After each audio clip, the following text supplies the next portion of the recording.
Je suis Véronique Préocopti, fondatrice et directrice générale de Diaphora, et je travaille depuis 15 ans maintenant sur les enjeux de mixité des équipes en leadership et en management. Et nous accompagnons les entreprises qui voient dans la mixité un enjeu stratégique pour leur développement. Et nous travaillons autour de deux grands axes. Nous travaillons avec les dirigeants, les managers, les entreprises, pour voir avec eux, pour créer un discours commun et voir en quoi c'est un sujet d'entreprise et pourquoi les progrès sont-ils si lents. Et nous travaillons aussi sur ce qu'on appelle la mise en mouvement des femmes au travers de formations inter-entreprises, afin que les femmes puissent oser exprimer leur ambition et se dire mais finalement pourquoi pas moi. Et j'ai également cofondé avec Marie-Claude Perrache il y a 10 ans le programme Boardwell Partners qui vise à développer une plus grande mixité au sein des conseils d'administration des grands groupes et qui a réuni plus de 60 présidents de grands groupes et qui a permis que plus de 60 femmes intègrent plus un conseil d'administration.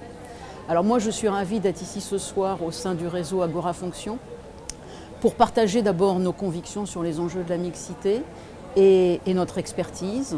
Et pour résumer rapidement le positionnement de Diaphora, et ce que je vais partager, c'est que face aux enjeux de transformation auxquels font face les entreprises aujourd'hui, la mixité est un des leviers.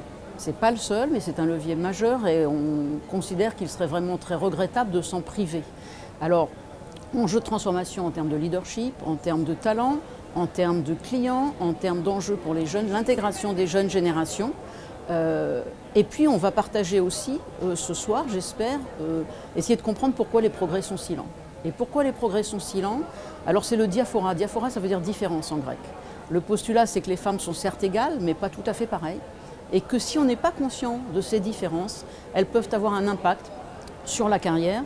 Et aujourd'hui encore un impact plutôt négatif pour les femmes, parce qu'on verra qu'on est dans des entreprises qui véhiculent encore aujourd'hui des codes qu'on pourra qualifier de plutôt masculins. Et en fait, alors évidemment, on développera ça.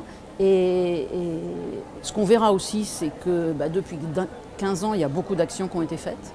Donc on essaiera de regarder ensemble, d'en tirer les enseignements, qu'est-ce qui marche, qu'est-ce qui ne marche pas, et puis de voir ensemble, en tout cas d'avoir une discussion, j'espère que ce ne sera pas un monologue, d'avoir une discussion sur quels sont les enjeux pour la suite et l'impératif d'action sur ce sujet-là.